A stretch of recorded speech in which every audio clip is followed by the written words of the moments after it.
স্বামী মৃত্যুর পর ইদ্যত ও তালাকের মধ্যে পার্থক্য কি? তালাকের ইদ্যত কিভাবে পালন করতে হয়? এরপরে প্রশ্ন হলো, একজন স্বামী তার স্ত্রীকে যদি বোন বলে সম্বোধন করে ডাকে এবং স্ত্রী স্বামীকে ভাই বলে সম্বোধন করে, তাহলে শরীয়তের হুকুম কি? এরপরে প্রশ্ন, স্ত্রী মারা গেলে স্বামী দেখা জায়েজ হবে কিনা? লাশের উপর কোরআনের আয়াত সংক্রান্ত কাপড় ও লাশের কাপড় দেওয়া ইসলামের দৃষ্টিতে কেমন?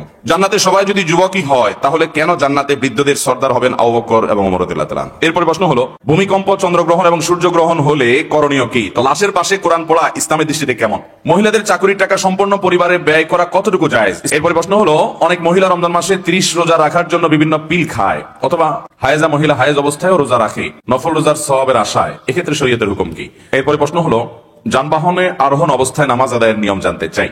আমি একজন বিউটিশিয়ান, আলহামদুলিল্লাহ আমি আমার কাজ যথেষ্ট পর্দার সাথেই করি। যেহেতু আমি একজন বিউটিশিয়ান, সেক্ষেত্রে আমাকে ব্রু প্লাগ করে দিতে হয়। আমার এই কাজ কি হারাম হবে? এরপরে প্রশ্ন হলো, যদি কোনো পরিবারে হারাম খায়, তাহলে যে সন্তান আছে তাদের ইবাদত কি কবুল হবে? সন্তানদের কি গুনাহ হবে? কতটুকু সম্পদের মালিক হলে হজ ব্যক্তির উপরে ফরজ হয়? প্রথমত নারীর পর্দার বিষয়ে কিছু বলার অনুরোধ করছি। এরপরে কথা হলো, আমাদের সমাজে অসংখ্য পালিয়ে যাওয়ার দুর্ঘটনা ঘটে যাচ্ছে, এ সম্পর্কে কিছু আলোচনা করার অনুরোধ। একজন ওষুধ বিক্রেতা জন্ম নিয়ন্ত্রণকারী ঔষধও বিক্রয় করে এবং তার একমাত্র উপার্জন ওষুধ বিক্রয়, এক্ষেত্রে বিক্রেতা গুনাহগার হবে কিনা এবং তার বিকৃত অর্থ হালাল হবে কিনা? আছে। স্বামীর মৃত্যুর পর ইদ্যত ও তালাকের মধ্যে পার্থক্য কি? তালাকের ইদ্যত কিভাবে পালন করতে হয়? ইদ্যত বলা হয় গণনা করাকে, এটা শাব্দিক অর্থ হলো গণনা করা। আর ইসলামী পরিভাষায় ইদ্যত বলা হয় কারণ স্বামীর সাথে কোনো মহিলার বিচ্ছেদ হয়ে গেলে কিংবা স্বামী মারা গেলে স্ত্রী যে পিরিয়ডটা বিবাহ শাদী করা থেকে নিজেকে বিরত রাখতে হয়, এই মৌলিকভাবে এই কাজ এবং আনুষঙ্গিক কিছু কাজ করাটাকে ইদ্যত বলা হয়। এই ইদ্যতটা স্বামী স্ত্রীর মধ্যে বিচ্ছেদ হয়ে গেলে স্ত্রীর 3টা মাসিক পর্যন্ত ইদ্যত পালন করতে হয়, অর্থাৎ কারোর সাথে বিবাহ বন্ধনে আবদ্ধ হতে পারেন না, এরপরে তিনি বিবাহ বন্ধনে আবদ্ধ হতে পারেন। আর যদি কারোর গর্ভবতী থাকেন ওই অবস্থায় হয়, তাহলে সেইদের গর্ভ খালাস হওয়ার আগ পর্যন্ত, সন্তান প্রসবের আগ পর্যন্ত তিনি বিয়ে শাদীতে আবদ্ধ হতে পারেন না। এবং যদি কারো মাসিক বন্ধ হয়ে যায়, তাহলে তিনি 3 মাস অর্থাৎ 90 দিন তিনি বিবাহ বন্ধনে আবদ্ধ হবেন না, তারপর অন্যত্র বিয়ে বন্ধনে আবদ্ধ হতে পারেন। কেন? কারণটা কি? এর কারণ হলো, পুরুষকে তো ইদ্যত পালন করতে হয় না, মহিলাকে কেন করতে হয়? কারণ মহিলার গর্ভে এই ভদ্রলোক যিনি, যার সাথে বিচ্ছেদ হয়ে গেল, তার কোনো সন্তান আছে কিনা, যদি আজকাল মেডিকেল চেকআপের মাধ্যমে জানা যায়। ইসলাম তো সর্বজনীন, সর্বকালীন, সব যুগের জন্য প্রযোজ্য। যেখানে এটা নাই সে কি করবে? তো এর বাইরে চেকআপে অনেক সময় ত্রুটি হতে পারে। এই জন্য শরীয়ত এই পিরিয়ডটা দিয়েছে যে এই পিরিয়ডটা পর্যন্ত, এটা একমাত্র কারণ, এটা একটা কারণ। আল্লাহ নির্দেশে আরো বহু রহস্য আছে, থাকতে পারে, আমরা কয়টা জানি। তো এই টাইমটা তিনি অন্যত্র বিবাহ বন্ধনে আবদ্ধ হবেন না। এটা হলো বিবাহ পরবর্তী তালাকপ্রাপ্তা নারীর ইদ্যত, 3 মাস বা 3টা মাসিক। 3টা মাসিক, মাসিক বন্ধ হয়ে গেলে, মাসিক না থাকলে সেক্ষেত্রে মাস হিসাবে করবে 90 দিন তিনি ইদ্যত পালন করবেন, অর্থাৎ বিবাহ থেকে বিরত থাকবেন। এরপরে তিনি বিবাহ বন্ধনে আবদ্ধ হবেন অন্যত্র। এক। আর যদি স্বামী মারা যায়, তাহলে 4 মাস 10 দিন পর্যন্ত তিনি ইদ্যত পালন করবেন। এই সময় তিনি কারোর সাথে বিবাহ বন্ধনে আবদ্ধ হতে পারবেন না, বিবাহের প্রস্তাবও দিবেন না। এবং এই সময়টাতে তিনি স্বামীর সংসার, যেখানে মারা গেছেন স্বামী, সেই জায়গাতে অথবা নির্দিষ্ট যেখানে তার জন্য থাকা সেফ, এরকম জায়গাতে তিনি নিজেকে অবস্থান করে রাখবেন। তিনি একান্ত প্রয়োজন ছাড়া ডাক্তার দেখানোর জন্য বের হতে পারেন। এছাড়া প্রয়োজন ছাড়া তিনি বাইরে যাবেন। এটা শোক পালনের অংশ হিসাবে, নট অনলি ইদ্যত পালন, এটা শোক পালনের অংশ হিসাবে। তাহলে দুটার মধ্যে পার্থক্য হলো, বিচ্ছেদের পর 3টা মাসিক অথবা 3 মাস, আর স্বামী মারা গেলে 4 মাস 10 দিন। স্বামী মারা গেলে তখন নিজেকে শোক পালনের অংশ হিসাবে একটা জায়গায় তিনি আবদ্ধ করেন, বা আবদ্ধ করা মানে এই না যে ঘরতে বেরোতে পারবে না, মানে একটা ঠিকানার মধ্যে থাকবেন, বাইরে যাওয়া করবেন না একান্ত প্রয়োজন ছাড়া। আর তালাকপ্রাপ্ত হলে সেক্ষেত্রে সবই করতে পারবেন, শুধু বিবাহ বন্ধনে আবদ্ধ হবেন না, বাইরে তিনি যেতে পারবেন। এগুলো পার্থক্য। এরপরে প্রশ্ন হলো, একজন স্বামী তার স্ত্রীকে যদি বোন বলে সম্বোধন করে ডাকে এবং স্ত্রী স্বামীকে ভাই বলে সম্বোধন করে, তাহলে শরীয়তের হুকুম কি? দেখুন, আবেগের আতিশয্যে কত কাজই যে আমরা করি। ডাকার জন্য স্বামী আর কিছু খুঁজে পাই নাই, স্ত্রী আর কিছু খুঁজে পাই নাই, ভাই বোন ডাকাডাকি শুরু করছে। এটা উচিত না, এটা নাজায়েজ। যদি এর কারণে বৈবাহিক সম্পর্কে কোনো অসুবিধা হবে না, কিন্তু এটা করা যাবে না। আবু দাউদে বর্ণিত একটা হাদিস আমরা পাই, যে হাদিসে নবী করিম সাল্লাল্লাহু আলাইহি সাল্লামের একটা ঘটনা এভাবে বর্ণিত হয়েছে যে তার সামনে এক ভদ্রলোক তার স্ত্রীকে হে বোন এরকম করে সম্বোধন করেছে। তো নবী করিম সাল্লাল্লাহু আলাইহি সাল্লাম বিষয়টাকে ভালোভাবে নেন নাই। তিনি বললেন যে এই লোকটা তোমার, এই ভদ্র মহিলা তোমার বোন, কি বলে ডাকলা তুমি? অর্থাৎ তুমি তাকে বোন কেন বললে? বোন তো হলো তিনি যার সাথে আপনার বৈবাহিক সম্পর্ক বৈধ নয়, তিনি তো আপনার রক্ত সম্পর্কীয় মাহরাম নারী। যার কারণে বোনের সাথে আপনার যে রিলেশন, স্ত্রীর সাথে সেরকম রিলেশন নয়। বিধায় স্ত্রীকে বোন বলা কিংবা স্বামীকে ভাই বলা, অনেক মহিলা আছে স্বামীকে আবেগের আতিশয্যে বলে আরে ভাই, ভাই বলে না, এরকম ভাই বলা যাবে না। যদি কেউ বলে এর কারণে তালাক হয়ে যাবে না, বিচ্ছেদ হবে না, আবার ভুল বুঝবেন না, বড় কোনো সমস্যা হবে না, কিন্তু এরকম না বলা ভালো, এটা বলা উচিত না। অন্য কোনো কথা বলবে। আমাদের দেশে আজকাল তো পশ্চিমা ধ্যান ধারণা এবং সংস্কৃতির প্রভাবে স্বামী স্ত্রী সবাই সবাইকে নাম ধরে ডাকাডাকি, এমনকি স্ত্রীর স্বামীকে নাম ধরে ডাকাডাকি করে। এটাকে শিক্ষিত সমাজের মধ্যে এটাকে মোটামুটি বেশ আধুনিকতা একটা ভাব আনার চেষ্টা করা হয়। আমি প্রায়শ বলার চেষ্টা করি, দেখুন, পশ্চিমাদের গোলামি তাদের অন্ধ অনুসরণ এবং তাদের কাছে নিজেদেরকে তুচ্ছ মনে করা, এই হীনমন্যতা খুব ভয়ঙ্কর আকার ধারণ করেছে। ওরা সভ্যতা শিখেছে এই ভারত উপমহাদেশ থেকে, আমাদের থেকে। ওদের অনেক কিছু ওরা এখান থেকে শিখে গেছে। এবং সবচেয়ে বড় কথা হলো, পারিবারিক ব্যবস্থাপনা বলতে যদি কিছু থাকে পৃথিবীতে, তাহলে পশ্চিমারা শত শত হাজার হাজার মাইল পিছিয়ে আছে এখনো আমাদের এই অঞ্চলের মানুষদের কাছ থেকে। এই অঞ্চলে মুসলমান বলুন, এমনকি হিন্দুরাও, বিভিন্ন ধর্মের মানুষরা তাদের পারিবারিক যে বন্ধন, এই বন্ধনটা পশ্চিমারা কখনো কল্পনাও করতে পারে না। তাদের পারিবারিক বন্ধনটা হলো আমাদের দেশের ওই আপনার শোবিজের বিভিন্ন তারকাদের মতো, যে বিয়ে হইতে দেরি, ভাঙতে যত আওয়াজ করে বিয়ে হয় তত আওয়াজ করে আবার একই বছরে বিয়ে, একই বছরে বাচ্চা, একই বছরে বিচ্ছেদ, আবার জোড়া, আবার বিচ্ছেদ। এরকম একটা ভয়ঙ্কর খেলা সবসময় হতে থাকে। তো এই অতি আধুনিকতার নামে পশ্চিমাদের অন্ধ অনুকরণের কোনো প্রয়োজন নাই। আমাদের চাইতে রিচ কালচারাল ভাবে ওরা কখনো হতে পারে নাই, পারবেও। বিধায় স্বামী স্ত্রী একে অন্যকে শ্রদ্ধা করে বিভিন্ন ভাবে ডাকবে। বিশেষ করে একটা সুন্দর কালচার হলো, সন্তান হয়ে গেলে সন্তানের নাম ধরে বলা, অমুকের মা, অমুকের বাবা। হ্যাঁ, সন্তানের নাম যদি আব্দুল্লাহ হয় তাহলে আব্দুল্লাহর বাবা, আব্দুল্লাহর মা বলে ডাকলে এটা সবচেয়ে শ্রদ্ধা এবং সম্মান দেখানোর একটা দারুণ উপায়। এছাড়া অন্য কোনো ভাবে স্বামী তার স্ত্রীকে নাম ধরে ডাকতে পারেন। হ্যাঁ, স্ত্রী স্বামীকে নাম ধরে ডাকলেও যে গুনাহ হয়ে যাবে বা কোনো পাপ হয়ে যাবে, ব্যাপারটা সেরকম না। বিষয় হলো যে উদ্দেশ্য কি। যদি তুচ্ছ করা উদ্দেশ্য হয় যে সে আমার মতোই, রেসপেক্টের জায়গা যদি না থাকে, তাহলে সেক্ষেত্রে সেটা অনুচিত হবে। বাট যদি কেউ ডাকে এবং এখানে অসম্মান উদ্দেশ্য না হয়, তাহলে সেক্ষেত্রে কোনো অসুবিধা নাই। আরবরা অনেকেই একে অন্যের নাম ধরে ডাকাডাকি করে এবং এটাকে তারা কোনো দর্শনীয় মনে করে না। এটা আসলে নির্ভর করে আমাদের এই আঞ্চলিক যে ব্যবহার আছে, আঞ্চলিক যে প্রয়োগ আছে, আঞ্চলিক যে কালচার আছে, সেটার উপরে।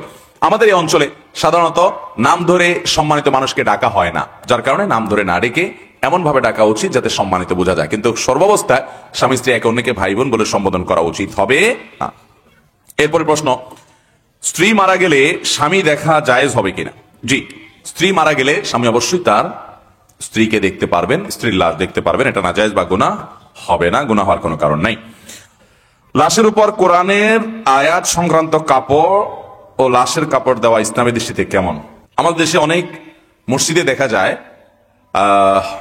লাশের উপরে যে কাপড় আছে সেগুলোর উপরে কোরআন কারীমের মানে লাশ ঢাকার যে কাপড়, এগুলোতে কোরআন কারীমের আয়াত লেখা থাকে। অনেক সময় খাটিয়ার মধ্যে আয়াত লেখা থাকে, অথচ এখানে যখন আপনি লাশ রাখবেন, অনেক মানুষের লাশ থেকে দেখা যায় রক্ত বের হয়ে আসে বা কোনো নাপাক কিছু শরীর থেকে বেশ হয়ে আসে, হয় অনেক সময়। এখন খাটিয়ার মধ্যে যদি কোরআন আয়াত আপনি লেখেন এবং এমন জায়গায় লিখলেন সেখানে আপনার এই নাপাক পানি এসে পড়লো, এটা কি কোরআনের সম্মান হয় না অসম্মান হয়? অতএব অসম্মান হওয়ার মতো কোনো সুযোগ তৈরি হতে পারে, পথ উন্মুক্ত হতে পারে, এরকম জায়গায় কোরআনকে লেখা জায়েজ নাই, এটা অনুচিত। এ বিষয়ে আমাদের সাবধান হতে হবে। মনে রাখবেন, লাশের খাটিয়া কেন, কাফনের মধ্যে গোটা কোরআন লিখে আপনি দিয়ে দিলেন, তো এইটার উপরে ওই ব্যক্তির নাজাত এবং মুক্তি নির্ভর করবে না। নুজ্জু এবং নাজাত নির্ভর করবে তার দুনিয়াতে ঈমান কি ছিল, আমল কি ছিল সেটার উপরে। আপনি তার জন্য দোয়া করতে পারেন, সেটা হলো তার জন্য করেন, সাদাকা করতে পারেন, কিন্তু কোরআন লিখে দিলেন আর সে বেঁচে যাবে, এরকম বিষয়গুলোকে সহজ মনে করার কোনো কারণ নাই। তবে আল্লাহ রাব্বুল আলামিন বান্দাকে মাফ করার জন্য বিভিন্ন উসিলা এবং বাহানা খোঁজেন। তাই বলে কোরআন অমান্য হতে পারে, কোরআনে অসম্মান হতে পারে আল্লাহ কালামের, সেরকম ভাবে কোরআন লেখা বা সেই জায়গায় কোরআন রাখা জায়েজ নাই। জান্নাতে সবাই যদি যুবকই হয়, তাহলে কেন জান্নাতে বৃদ্ধদের সর্দার হবেন আবু বকর এবং ওমর রাদিয়াল্লাহু তাআলা? ভাই, যুবক সবাই হবে এর মানে হলো অবয়ব সবাই যুবক হবে, যুবকদের সকল ফ্যাসিলিটিস পাবে এবং যুবক হবে আকারে। কিন্তু এই লোকটা অরিজিন যুবক নয়, যুবক হিসেবে সে মৃত্যুবরণ করে নাই, সিনিয়র হিসেবে মৃত্যুবরণ করেছে।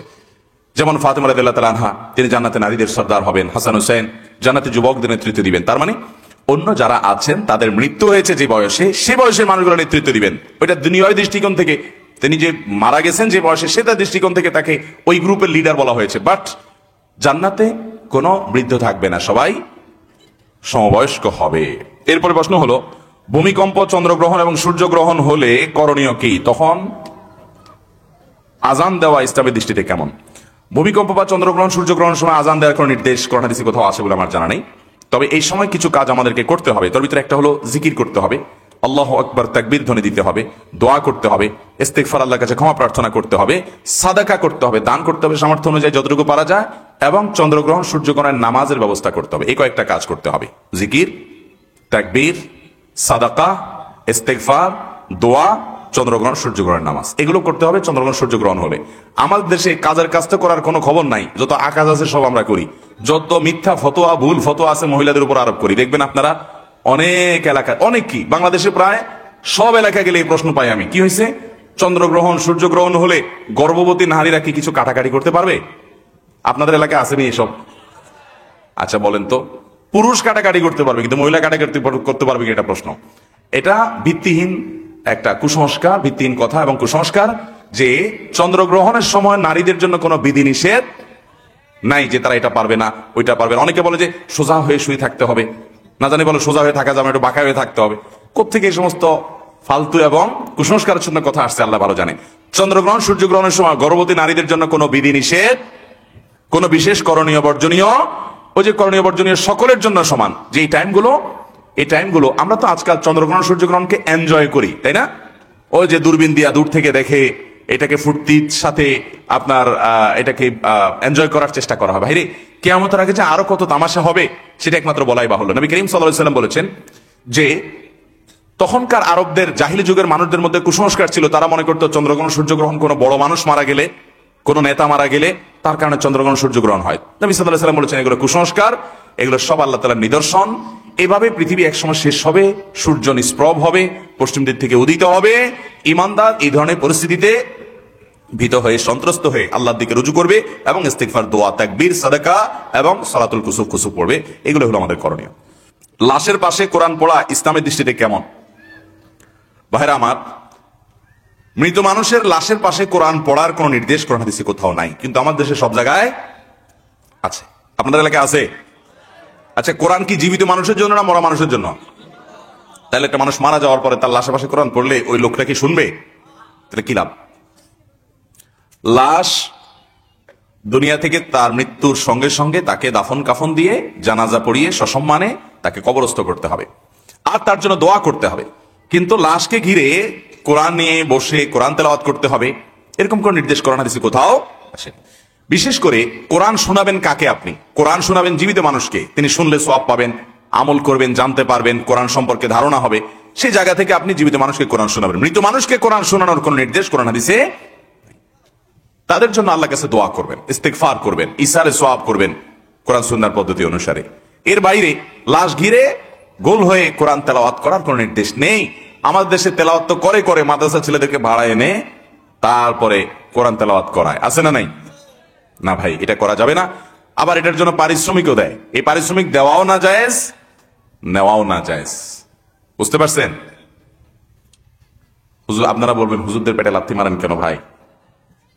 না ভাই, সারা দুনিয়াতে কোনো আলেম এটাকে অনুমোদন করেন নাই। মৃত ব্যক্তির জন্য কোরআন তেলাওয়াত করে টাকা নেওয়া এবং দেওয়া, এটাকে জায়েজ বা এলাও পৃথিবীর কোনো আলেম করেন নাই। সমস্ত উলামা ইকরাম না জায়েজ বলেছেন, কিন্তু আমরা অনেকেই এটা করি। আপনি আপনার মা বাবা যেন দোয়া করবেন এবং অন্যদের কাছে দোয়া চাইবেন, কিন্তু টাকা দিয়ে মৃত ব্যক্তির জন্য কোনো কিছু করানো জায়েজ নাই। হ্যাঁ, আপনি গরিবদেরকে টাকা দিতে পারেন বা আলেমরা এমনি গরিব, তাদেরকে দান করতে পারেন, কিন্তু ওই যে কোরআন তেলাওয়াত পড়ায় বিনিময় দিবেন, সেটা জায়েজ নাই। মহিলাদের চাকরির টাকা সম্পূর্ণ পরিবারে ব্যয় করা কতটুকু জায়েজ? ইসলামের দৃষ্টিতে পর্দা মতো চাকরি করার পরও কি সেটা হারাম হবে? না ভাই, সেটা হারাম হবে কেন? কোন নারী যদি পরিপূর্ণ পর্দা মেনটেন করে কোনো চাকরি করেন এবং কোনো ব্যবসা পরিচালনা করেন নিজের বাসা বাড়ি থেকে, নিজের অফিস থেকে, সেফ জায়গা থেকে, তার পর্দার কোনো অসুবিধা নেই, তার পার্সোনালিটিতে কোনো অসুবিধা তৈরি হয় না, হ্যাঁ, পর্দার বিধিবিধান মেনে যদি তিনি কোনো চাকরি করেন সেটা জায়েজ হবে। কিন্তু মহিলার চাকরির টাকা স্বামীর সংসারে খরচ করতে তিনি বাধ্য না। এটা একান্ত তার। স্বামীর সংসারের সকল খরচ খরচা এটা বহন করতে বাধ্য কে? স্বামী নিজে। এখন স্ত্রী যদি স্বামীকে দয়া করে কিছু দান দক্ষিণা করে, কিছু দেয় আল্লাহর হস্তে, তাহলে সেটা স্বামীর জন্য খাওয়া জায়েজ আছে, সেটা দয়া হিসাবে। তো আমাদের দেশে এসব নাই। বহু ছোট লোক স্বামী আছে যে বউয়ের চাকরির টাকার সবটুকু দখলে নিয়ে নেয়, আছে না নাই? ইসলাম অর্থনৈতিক ব্যাপারে একেবারে পরিষ্কার অবস্থান নিতে বলেছে। আমাদের দেশে স্বামী স্ত্রীর টাকা পয়সার মধ্যে যত গোজামিল আছে আর কোথাও এই গোজামিল নাই। স্ত্রীর যে গহনা, এটার মালিক কে বলেন তো? স্ত্রী। বুঝে শুনে বলতেছেন? বউয়ের যে গহনা, তার যে অলংকার, স্বর্ণ, এগুলার মালিক কি বউ নিজে না স্বামী? এবার বলে স্বামী। কথা উল্টে গেছে। দেখেন, আপনারাই সন্দেহের মধ্যে পড়ে গেছেন। আমি যে গোজামিল বলছি সাদে বলছি? আচ্ছা, বউ মালিক যদি হয় তাহলে আপনি বিদেশ যাওয়ার সময় এই স্বর্ণগুলা যদি বউর কাছে বলেন যে স্বর্ণগুলা দাও বিক্রি করে আমার ভিসা কিনে বিদেশ যাব, আমি বিদেশে গেলে আবার তোমার কিনে দেব। বউ যদি বলে যে স্বর্ণ যেহেতু আমার, আমি তোমাকে দেব না, কারণ কেউ আমার কাছ থেকে লোন চাইলেই কি আমি দিতে বাধ্য? আমার বিশ্বাস হয় না তুমি আবার কবে চাকরি করে টাকা কামায় আমার দিতে পারবা কি পারবা না, সরি আমি তোমাকে দিলাম না। কি বলেন, এই অধিকার মহিলাদেরকে দেওয়া হয়? কোন ফ্যামিলিতে আছে এটা? কোন মহিলা যদি এটা বলে, ওই ঘরের ভাত কি তার কপালে আজ জুটবে? কি বলেন? তাহলে মহিলা মালিক কেমনে হলো? একটু আগে না বললেন মহিলা মালিক, তো মালিক হলে মালিকের এই দুরবস্থা থাকে? আচ্ছা, আরেকটা এক্সাম্পল নেই চলেন। যদি কোনো মহিলা বলে যে স্বর্ণ গহনা এগুলো তো আমাকে দিয়ে দিছো, তুমি তোমার বাপরা দিছে, তোমরা দিছো, বিয়ের সময় মোহর হিসেবে দিছো, যেমনি দিছো, এখন যেহেতু এটার মালিক আমি, তো আমি এগুলো বিক্রি করে আমার ভাইটা বেকার আছে ওরে দিয়ে দিব, আমার বোনটা একটু কষ্ট আছে ওকে দিয়ে দিব, আমার বাপ মাকে আমি গিফট করব, অথবা আমি একটু মার্কেটিং টার্গেটিং করবো, আমার যা খুশি তা করবো। মহিলা যদি সব স্বর্ণগুলো নিয়ে স্বর্ণকারের দোকানে বিক্রি করে ফেলায়, কি বলেন, ওই সংসারে ভাত খাইতে পারবে? তাহলে সে মালিক কেমনে হইল বলেন তো? আচ্ছা, এবার আপনি বলবেন তাহলে ঠিক আছে হুজুর, তাহলে স্বামী মালিক, তাইলে আরেক ভেজাল হবে। স্বামী যদি মালিক হয়, তাহলে স্ত্রীকে যে মহারণা দিছে, এ মহারণা যদি তার মালিকানাই থাকে, মহারণা আদায় হয়েছে? বুঝেন নাই কথা? আপনি 5 ভরি 3 ভরি 2 ভরি স্বর্ণ দিলেন, কি বাবদ? মোহর বাবদ। মোহরটা এটা তো স্ত্রীর প্রাপ্য। আল্লাহ বলেছেন ওয়াতুন নিসা সাদাকাতিহিন্না নিহলা। মহিলাদেরকে এত ঠকান এদেশে ঠকানো হয়, পৃথিবীর অন্য কোনো দেশে আসি না যায় না আমি। এদেশে অবশ্য ভারত বা অন্যান্য দেশে যেতে আমরা অনেক ভালো আছি, কিন্তু তারপরে আমরা এখন এজ এ মুসলমান আমরা অনেক পিছিয়ে আছি। পৃথিবীর অন্য কোনো মুসলমান দেশের সাথে তুলনা করলে আমরা এই জায়গায় খুব বাজে একটা জায়গা আছি। মহিলাদের অধিকার আমরা নষ্ট করি, ধ্বংস করি। আল্লাহ বলেছেন ওয়াতুন নিসা সাদাকাতিহিন্না নিহলা, মহিলাদের মোহর এটা তাদের প্রাপ্য অধিকার, আদায় করে দাও। কয়জন মায়ের পুত বাপের পুত আছেন এখানে? হাত তুলে বলতে পারবেন বউয়ের মোহর সব আদায় করে দিছে? হাত তুলেন তো দেখি। এরকম বাপের পুত যারা আছেন হাত তুলেন দেখি। দেখেন, একজন বাপের পুত পাইছি, আর সব মায়ের পুত।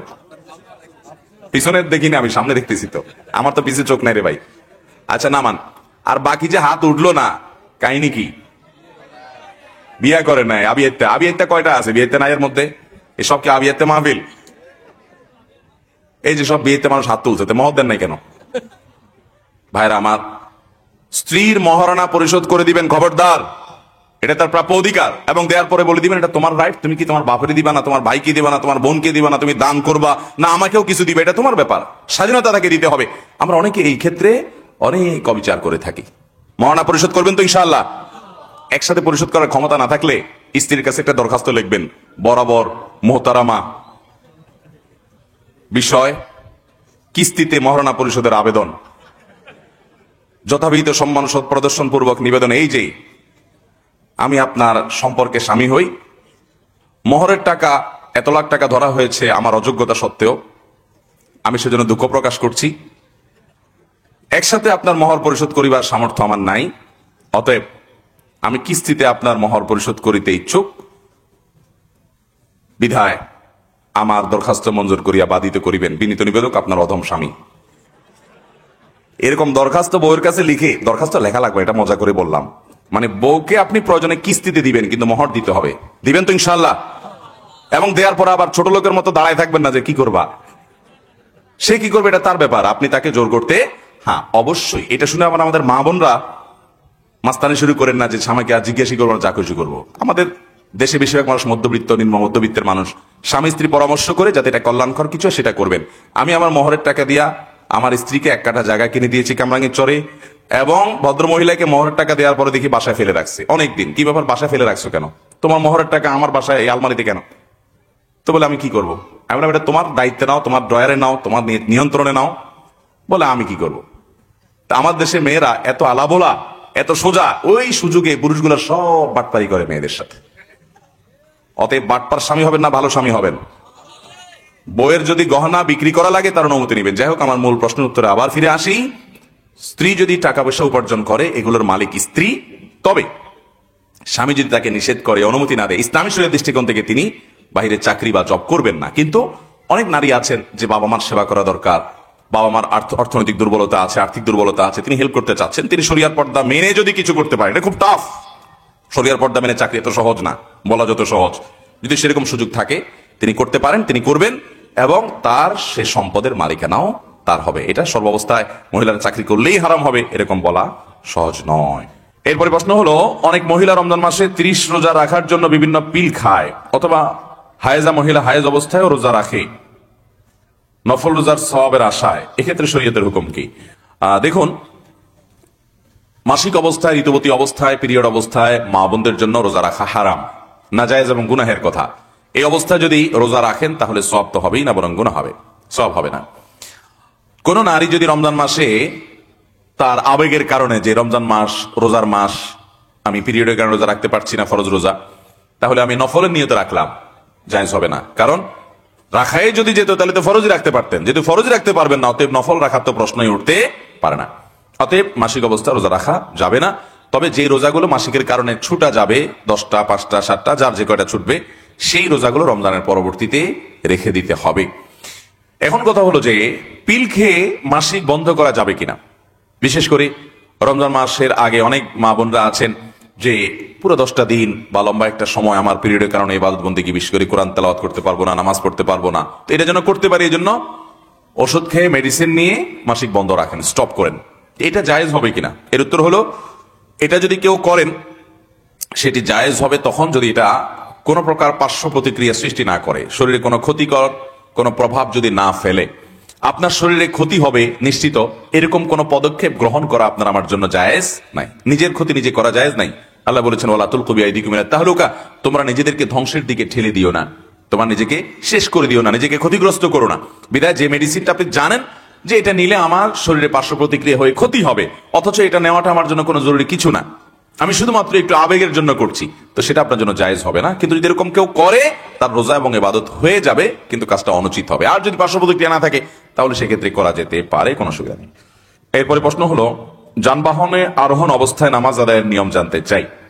যানবাহনে আমরা যখন থাকবো তখন ফরজ নামাজগুলো যথারীতি দাঁড়িয়ে ক্যাবলামুখী হয়ে ওযু করে সুন্দরভাবে আমাকে আদায় করতে হবে।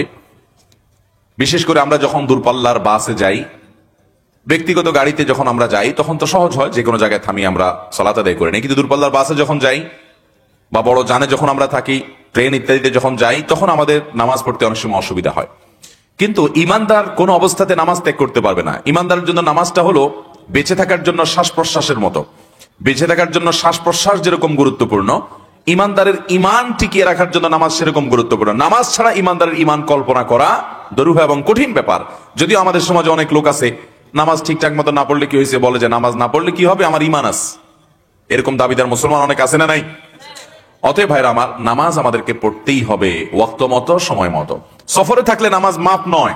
4 রাকাত নামাজ 2 রাকাত করে দেওয়া হয়েছে, মানে এই না যে মাফ। নামাজ এত গুরুত্বপূর্ণ ইবাদত, রণাঙ্গনে যুদ্ধক্ষেত্রে পর্যন্ত আপনাকে নামাজ অব্যাহত রাখতে হবে, মাফ নাই। আপনি অসুস্থ, দাঁড়াতে পারেন না তো বসে পড়েন, বসে পড়তে পারেন না তো শুয়ে পড়েন, ওযু করতে পারেন না তাহলে তায়াম্মুম করেন, আপনাকে নামাজ পড়তেই হবে, কোনো মিস করার সুযোগ নাই। যতক্ষণ আপনার সেন্স আছে, সেন্স নাই তখন ভিন্ন কথা। এই জন্য ভাইরা আমার, নামাজটাকে সবচেয়ে গুরুত্ব দিয়ে জীবনে আমল করতে হবে। আল্লাহ তাআলা এটার হিসাব সর্বপ্রথম নেবেন, বিধায় আপনি সফরে থাকলেও আপনাকে নামাজ পড়তে হবে। এখন প্রশ্ন হলো, সফরে আমি যখন দূরপাল্লার বাসে ট্রেনে থাকবো, নামাজ কিভাবে পড়বো? উত্তর হলো, প্রথমত আপনার পরিকল্পনা এমন হবে যে আমার নামাজ যাতে নষ্ট না হয়, সেভাবে আপনি টিকিট কাটবেন, সেভাবে আপনি সফরের প্ল্যান সাজাবেন। এরপরে যদি আপনার নামাজের ওয়াক্ত হয়ে যায়, তাহলে সেটা মাথায় রেখে এমন পরিবহন, এমন আপনার গাড়িতে আপনি যাবেন যে গাড়িতে নামাজের জন্য যাত্রা বিরতি করবে। আলহামদুলিল্লাহ, অনেক গাড়ি আজকাল নামাজের জন্য যাত্রা বিরতি করে। আপনি ওঠার সময় শর্ত দিয়ে উঠতে পারেন, ভাই আমাকে নামাজের জন্য 5 মিনিট সময় পথে দিতে হবে। এটা যদি আপনি চেষ্টা করেন, ইনশাআল্লাহ নামাজ পড়া আপনার জন্য মোটেও কঠিন হবে না। এরপরও যদি ধরুন কোনো কারণে নামাজের ওয়াক্ত যায়, এদিকে আপনার গাড়ি থামছে না, তাহলে আপনি কি করবেন? তো সেটা মাথায় রেখে আপনার যদি ওযু রাখার সুযোগ থাকে, ওযু ধরে রাখবেন। অনেক সব ভাই কি সমস্যা তোমাদের? সেটা মাথায় রেখে আপনি যথাসম্ভব চেষ্টা করবেন ওযু ধরে রাখা। বিমানে যখন যাতায়াত করি আমরা, অনেক সময় দেখা যায় যে বিমানে এই সমস্যাটা হয়, সেজন্য আপনি ওযু করে উঠবেন যদি 1-2 ঘন্টার মধ্যে নামাজ রক্ত হয়, যাতে করে নামাজটা পড়ে ফেলতে পারেন। এবং ওযু করে ওঠার পর আপনি দাঁড়িয়ে রুকু সিজদা সব স্বাভাবিক দিয়ে আপনি নামাজ পড়ার চেষ্টা করবেন। বাসে আমি একাধিকবার নিজে এরকম হয়েছে যে আলহামদুলিল্লাহ দাঁড়িয়ে বাসের মাঝখানে আমি নামাজ পড়েছি। বাস যদি কেবলার দিকে যায় তাহলে তো আপনি সোজা দাঁড়ালেন, আর যদি উল্টা দিকে যায় তাহলে সেক্ষেত্রে বাসের মধ্যে আপনি ঘুরে দাঁড়ালেন, কেবলামুখী হয়ে দাঁড়ালেন, এটা সুযোগ আছে। প্রয়োজনে আপনি সিট ধরে ধরে দাঁড়ালেন, সিট ধরে ধরে রুকু সিজদা করলেন, উঠা বসা করলেন, যাতে করে আপনি পড়ে না যান, ব্যালেন্স যেন ঠিক থাকে, সেটুকু আপনি করতে পারেন। যাতে আমলে কাসির না হয় সেদিকটা খেয়াল রেখে আপনি ধরে ধরে উঠলেন দাঁড়ালেন, নামাজ পড়তে হবে। অর্থাৎ যতটুকু সামর্থ্য আছে আপনার তার সবটুকু করতে হবে। অনেকে আছেন যে ধপ করে বসেই সিটে নামাজ পড়া শুরু করে দেয়। না, আপনি দাঁড়াতে পারলে, দাঁড়ানোর সুযোগ থাকলে অবশ্যই সেটা আপনি করবেন। নাই কোনো দাঁড়ানোর সুযোগ, আপনি বয়স্ক মানুষ, সিনিয়র মানুষ, মহিলা মানুষ, দাঁড়ানোর মধ্যে কোনো অবস্থা নাই, ওযু আছে, তাহলে আপনি সিটে বসে কেবলার দিকে ঘুরে, চেষ্টা করে সেদিকে ঘুরে আপনি সালাত আদায় করবেন। তারপর আপনাকে নামাজ পড়তে হবে। এটা হলো তখন যদি বাস না থামে, গাড়ি না থামে, ট্রেনে নামাজের জন্য বগি থাকে, নির্দিষ্ট জায়গা থাকে, সেটাও যদি না থাকে, দরজা টরজা চিপার মধ্যে যেখানে দাঁড়ালে কারোর তেমন অসুবিধা হবে না, সেখানে দাঁড়িয়ে আপনি 2 রাকাত ফরজ নামাজ আদায় করলেন মুসাফির হিসাবে। কিন্তু আপনাকে নামাজ পড়তেই হবে, কোনো ক্ষেত্রে মাফ নাই।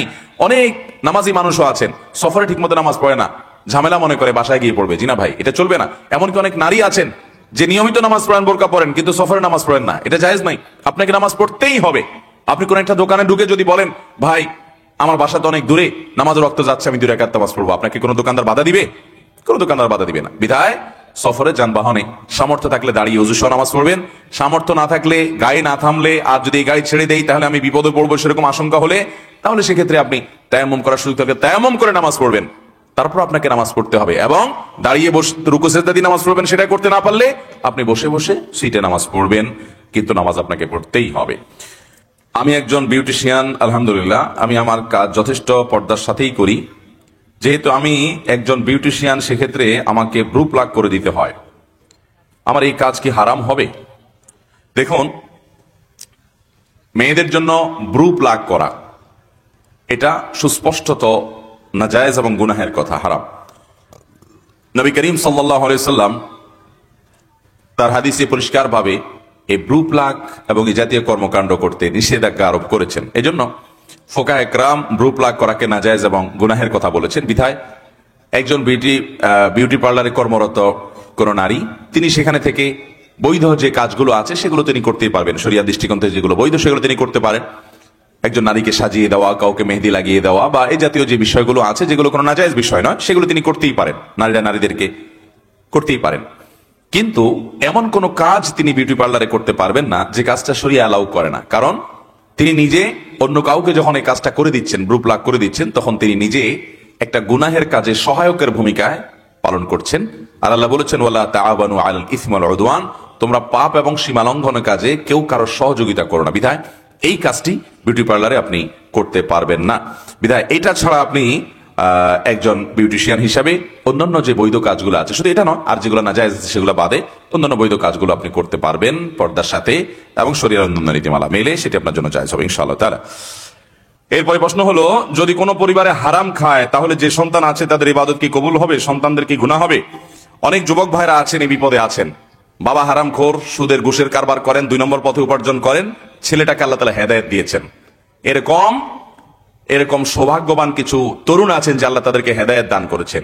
আর এরকম কিছু কপাল পড়া বাপমা আছে, হতভাগা ছন্ন ছাড়া বাপমা আছে, যে বাপমা এরকম সন্তান পেয়েও মনুষ্যত্ব তারা অর্জন করতে পারে নাই, হারাম ছাড়তে পারে নাই, বৈধ উপার্জন করতে পারে নাই। আমি সবসময় বলি, দেখেন, সততার জন্য একটা বুকের পাটায় বল লাগে, বল। অনেক বড় ধরনের বুকের পাটা থাকতে হয়, কারণ আশেপাশে সব 2 নম্বর টাকা চকচক চকচক করে, বাড়ি গাড়ি সব কিছু, এই সমস্ত ভাবসাব দেখলে মনে চায় যেমনি হোক পয়সাওয়ালা হইতে হবে, কারণ পয়সা না হলে এদেশে তো কোনো ভাত নাই, কেউ কদর করে না। কিন্তু যারা ইমানদার, আল্লাহর প্রতি বিশ্বাস রাখে, সে প্রতিজ্ঞা করে না, আমি সমাজের এই স্রোতে গা ভাসাবো না, আমি গড্ডালিকার বিপরীতে চলবো, আমি সৎ থাকবো। সৎ থাকার সবচেয়ে বড় লাভ কি জানেন? মানসিক শান্তি, আসল সুখ।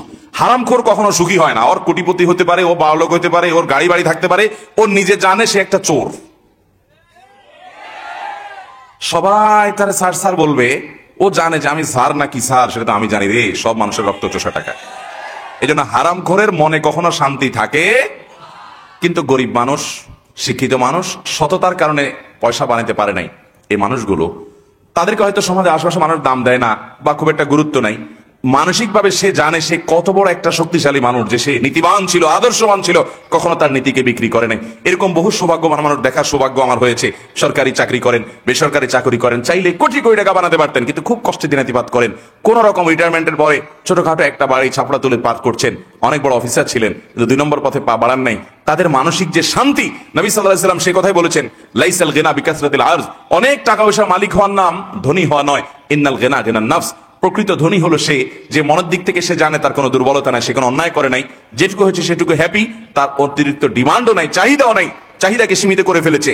এই হলো আসল ধনী এবং আসল সচ্ছল মানুষ। তার চেয়ে সুখী মানুষ আরেকজন হতে পারে? মুশকিল হলো ওয়াজ এগুলো যতই করি যতই শুনি আমরা মুখে বলি হারামে আরাম নাই, কিন্তু পয়সাটা কামায়া ওই মুরচিকার মতো পয়সালা হওয়ার আগ পর্যন্ত আমরা থামি না। যতক্ষণে পয়সালা হয়ে গেছেন তারপরে মনে হয় যে আরে কই, আমার তো আগের জীবনটাই অনেক বেশি সুখী জীবন ছিল, এনজয় করতাম জীবনটাকে। অতএব সৎ থাকার চেষ্টা করবো তো ইনশাআল্লাহ। তো যে সমস্ত সন্তানরা নিজেরা হেদায়েতের পথে এসেছেন, হারাম হালাল বুঝেছেন, বাপ মা বুঝে নাই, বাপ মার যদি হালাল উপার্জন থাকে তাহলে সেখান থেকে আপনি আপনার ভরণ পোষণ দিবেন। আর যদি হারাম হালাল মিশ্র থাকে চেষ্টা করবেন হারামটা অ্যাভয়েড করার। তারপরও আপনার যদি বিকল্প পথ না থাকে আপনি সেটা গ্রহণ করতে পারবেন, কিন্তু আপনাকে অতি সত্বর টিউশনি করে হোক অন্য কোনো কাজ করে উপার্জন করার চেষ্টা করতে হবে। আমি প্রায় সময় বলার চেষ্টা করি, আমাদের দেশে গ্রাজুয়েশন করার আগ পর্যন্ত অনেক গ্রাজুয়েশনের পরেও বাবা মার বোঝা হয়ে সংসারে বসে থাকে। এটা খুব খারাপ কথা। একজন মুসলমান তরুণ কখনো অলস হবে না। আপনি চেষ্টা করবেন সর্বাবস্থায় কাজ করার। আমার মনে আছে আমি মাদ্রাসা যখন পড়ি, স্টুডেন্ট লাইফ থেকে আমি উপার্জন করি, আমি চাকরি করি এবং আমার বাবাকে আমি সংসারে টাকা দিতাম এবং সংসার চালাতে সহযোগিতা করতাম। কই আমার পড়ালেখাতে কোনো অসুবিধা হয় নাই। সারা বাংলাদেশের মাদ্রাসা বোর্ডের অধীনে 10 stand, 3rd stand, 2nd stand এগুলো করার সুযোগ আমার হয়েছে। আমি চাকরি করে পড়ালেখা করে আবার ভালো রেজাল্টও করেছি, সংসারে হেল্পও করেছি। অনেক যুবকরা আছে বেহায়ার মতো বাপের হোটেলে খাইতে খাইতে খাইতে খাইতে আদা বুড়া হয়ে যায়, এরপরেও ছাড়ে না। আছে না নাই? অতএব আমরা চাইলে প্রত্যেকে যার যার জায়গা থেকে কাজ করতে পারি। যুবকরা কাজ না পাওয়ার কারণে আকাশ শুরু করে দেয়। এই যে কয়দিন আগে দেখেন না বিশ্বকাপ গেল, কোথাকার কোন দেশ খেলতেছে, যুবক এখানে ঘন্টাকে ঘন্টা হাজার হাজার ঘন্টা হাজার হাজার টাকা নষ্ট করে পাগলামি ছাগলামির সীমা ছাড়িয়ে চরম একটা অবস্থা তৈরি করে ফেলেছে। গভীর রাত, ফাইনাল খেলার দিন আমার মনে আছে যে আমি লক্ষ্মীপুর থেকে মাহফিল করে যাচ্ছি, হাইওয়ে বন্ধ করে দিয়ে যুবকরা বহু দূর পাল্লার বাস ওটার সামনে নাচানাচি করতেছে। মানে ছাগলামি এবং পাগলামির তো একটা সীমা থাকে। এটা কোন পাগলামি রে বাবা, এটা কোন পাগলামি? মনে রাখবেন, একজন আদর্শ মানুষ কখনো কারোর বিরক্তির কারোর কষ্টের কারণ হতে পারে। কক্সবাজারে গতকালকে এক হোটেলে ছিলাম, দেখি যে লবিতে ধুমধাড়াক্কা গান। ম্যানেজমেন্টকে বললাম ভাই এটা কি? পৃথিবীর বিভিন্ন দেশে যাওয়ার সুযোগ আমার হয়েছে, আমি তো দুনিয়ার কোথাও এটা দেখি নাই। একটা লবিতে ওপেন স্পেস সব মানুষের জন্য। আমি এই টাইমে একটু ফোনে কথা বলবো, প্রয়োজনে কোনো কথা বলবো, কোনো কথা বলার সুযোগ নাই। এই অসভ্যতা এই অবর্বরতা দুনিয়ার আর কোন দেশে আছে আমি জানি না। বিয়ের সাথে দেখবেন আপনারা যে গানের আওয়াজের চোটে আশেপাশে মানুষের জীবনযাত্রা ব্যাহত হয়ে যায়। আছে না নাই? এমনকি ওয়াজ মাহফিল, আমার মাহফিল নিতে হলে একটা ফরমে আবেদন করতে হয়, সেখানে আমাদের 12টা-13টা শর্ত দেওয়া আছে। এই শর্তের ভিতরে একটা থাকে যে দূর দূরান্ত পর্যন্ত মাইক লাগিয়ে মানুষের জীবনকে অতিষ্ঠ করতে পারবে না, এবং অন্য ধর্মাবলম্বী স্কুলগামী বাচ্চা, মাদ্রাসাগামী বাচ্চা অন্যান্য ডিউটি করবে সে মানুষগুলোকে গভীর রাত পর্যন্ত মাহফিলকে তাদের কষ্ট দেওয়া যাবে না। শর্ত লেখা থাকে, যদিও মাহফিলের আয়োজকরা বেশিরভাগ কথা শুনে না। দু এক জায়গা থেকে তো আমি মাহফিল আলোচনা না করে গাড়ি স্টার্ট দিয়ে আটা দিছি যে আমার শর্ত পূরণ না হলে আমি গভীর রাত পর্যন্ত এগুলো করবো না। ভাইরা আমাদেরকে আদর্শ সমাজ গড়ে তুলতে হবে। যার হাত মুখ দ্বারা মানুষ কষ্ট পায় সে কখনো ভালো মুসলমান হওয়ার সুযোগ নাই। অমুসলিমরা ইসলামের অনেক কিছু পালন করে, দুঃখ লাগে। আমাদের সম্পদ কোরআন হাদিসের কথা মানে ওরা, আমরা মানি না। আপনি জাপানে যাবেন, টোকিও শহরে দেখবেন, আপনি ইউরোপের অনেক দেশে ওদের অনেক খারাপ জিনিস আছে, কিন্তু ভালো জিনিসের ভিতরে অনেক কিছু আছে যেগুলো আমাদের কোরআন হাদিস আমাদেরকে লক্ষ্য করতে বলেছে। দেখবেন একটা কথা বলতে হেডফোন ছাড়া কথা বলে না, হাত দিয়ে দিয়ে কথা বলে যে পাশের লোকটা যাতে ডিস্টার্ব না হয়। আমরা এত বর্বর, এত নিকৃষ্ট হয়ে গেছি। আমি সবার কথা বলছি না, যে আমার উল্লাস আরেকজনের বেদনার কারণ হচ্ছে। যুবকরা বিয়ে শাদী উপলক্ষে বক্স ভাড়া করে এনে, ব্যান্ড পার্টি ভাড়া করে এনে ধুমধাড়াক্কা গানের আওয়াজে পুরো এলাকা প্রকম্পিত করে ছাড়বেন। ঠিক আছে তো? কয়েকজন ঠিক আছে? ঘুমায় ঘুমায় ওয়াজ শোনেন নাকি? যুবকরা এই সমাজকে পরিবর্তন করতে হবে আমাদের, ঠিক আছে না ইনশাল্লাহ? আমার বিয়ে উপলক্ষে কোনো মানুষের কষ্ট যেন না হয় সেটা দেখার দায়িত্ব আমার। চেষ্টা করবেন না ইনশাল্লাহ? আপনার ফুর্তি করতে মনে চাইছে, আপনি আপনার রুমে পড়ে ফুর্তি করেন, কিন্তু আপনার ফুর্তি আমাকে ডিস্টার্ব করার কোনো অধিকার আপনার, এদিকটা খেয়াল রাখবো তো ইনশাল্লাহ। বিধায় এসব বিষয় আমাদেরকে সচেতন হবে এবং দায়িত্বশীল হতে হবে। যাই হোক, যেটা বলছিলাম, যুবকরা তরুণরা উপার্জন করবেন। ওই যে বলছে এখান থেকে ওই কথা গেছে যে যুবকরা কাজ না করার কারণে আকাশ করে। এই ফুটবল নিয়ে এত মাতামাতি, এত পাগলামি ছাগলামি করে পৃথিবীর কোন দেশের যুবকরা এত অবসর না। সবাই চাকরি বাকরি ব্যবসার জন্য ব্যস্ত আছে। রাত 3টা পর্যন্ত খেলা দেখার জন্য জেগে থেকে এরপরে মিছিল করে পটকা ফুটে পুরো এলাকা প্রকম্পিত করে দেয়। এইচএসসি এবং আলিম পরীক্ষা চলছিল তখন পুরো এলাকাটাকে আপনার মানুষের জীবনযাত্রাকে ব্যাহত করে ছেড়েছে। কারণ এই ছেলেগুলো সকালে ডিউটি নাই, বেকার। সকালে যদি ডিউটি থাকতো 9টা বাজে 8টা বাজে, তাহলে এই ফাইজলামতি পাগলামি করতো। আল্লাহ তাআলা আমাদেরকে মানুষ হওয়ার তৌফিক দান করুন। মানুষ না হলে কখনো ভালো মুসলমান হওয়া যাবে। ইভেন আমি গতকালকে যে হোটেলে কর্তৃপক্ষকে বলছি, ভাই আপনারা এটা মনে করেন না যে গানের আওয়াজ দেখে হুজুর বাধা দিতে আসছে। নো, নট অনলি দ্যাট, গানের আওয়াজ তো বটেই, এখানে যে কোরআন তেলাওয়াত করা হতো আর পুরা লবির মানুষের ডিস্টার্ব হতো, আমি একজন মুসলমান হিসেবে আমি বাধা দিতাম। আমার ইসলাম এটা বলে নাই যে আপনার কোরআন তেলাওয়াত সব মানুষের প্রয়োজনীয় কাজ বন্ধ করে তাকে শুনতে বাধ্য করবে। এটা কে শিখাইছে আপনাকে?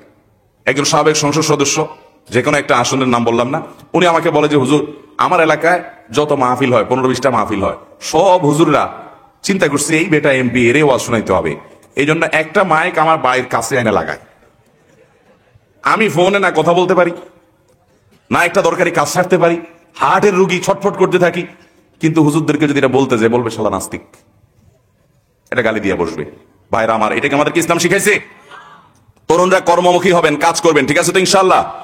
আমি আমার কথা আপনাদেরকে বলেছি, 600 টাকা বেতনের চাকরি করেছি আমি ছাত্র জীবনে, এবং ওই 600 টাকা পরিপূর্ণ আমার বাবার সংসারে দিয়েছি। বাবা অনেক বড় ব্যবসায়ী ছিলেন, একটা সময় ধরা খাইয়েছেন, সব ব্যবসা বাণিজ্য লসে পড়ে ভয়ঙ্কর একটা অবস্থা চলে গেছেন।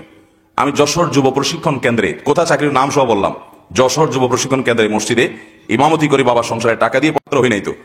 আমাদের সামনে টাকা দেওয়ার মতো ছাত্র তো আমরা খুঁজে পাইনি আলহামদুলিল্লাহ। বিধায় ছাত্ররা কর্মমুখী হবেন, উপার্জন করবেন, বাপমার বোঝা হবেন না, এবং সমাজের অর্থনীতির চাকা ঘুরতে সহযোগিতা করবেন ইনশাআল্লাহ। এদেশের সবচেয়ে বড় সমস্যাগুলো একটা হলো বেকারত্ব। বেকারত্ব, আমার খুব পছন্দের একজন লেখক আছে, আলেম, ওনার একটা লেখা আমি পড়েছি, আমার অসাধারণ লেগেছে। উনি লিখেছেন যে আমাদের এই দেশের যত সমস্যা, যত আকাম কুকাম, যত সন্ত্রাসী, যত ফাইজলামতি পাগলামি ছাগলামি হয়, এই সবগুলার গোড়ার কথা হলো বেকারত্ব, কাজ নাই। এগুলার সবগুলার ধরে ধরে যে কাজে লাগাই দেওয়া হতো, দেখবেন যে সব সোজা হয়ে যেত। যুবকগুলোর ধরে বিয়ে করে দিতে হবে আর কাজে লাগাই দিতে হবে, দেখবেন সব সোজা হয়ে গেছে। দেখছেন, ঠিক বলে উঠতেছে বলাপান। মুরব্বী তাদের বিয়ের সাথে দিবেন সময় মতো, না হলে গোটা সমাজ ধ্বংস হয়ে যাবে, হাসির কথা নয়। উপযুক্ত বয়সে বিয়ে দিবেন। তো যাই হোক, যে যুবককে প্রশ্ন করেছেন তাকে বলবো, বাবা মা যদি হারাম উপার্জন করে, আপনার যদি নিরুপায় হয়, তাহলে যতটুকু না হলে নয় ততটুকু আপনি সেখান থেকে গ্রহণ করতে পারবেন, কিন্তু আপনি খুব দ্রুততার সাথে উপার্জন করে এ হারামকে ডিনাই করবেন। কতটুকু সম্পদের মালিক হলে হজ ব্যক্তির উপরে ফরজ হয়? হজ করার জন্য, হজ করার সামর্থ্য থাকলেই তার উপরে হজ ফরজ। হজ করার সামর্থ্য কতটুকু? হজ করার জন্য পৃথিবীর যে প্রান্তে আপনি আছেন সেখান থেকে মক্কায় গিয়ে হজ করে আবার ফেরত আসার জন্য যে পরিমাণ অর্থ দরকার, এই পরিমাণ অর্থের আপনি মালিক হয়েছেন, আপনার উপর হজ ফরজ। কথা কি বুঝতে পেরেছেন?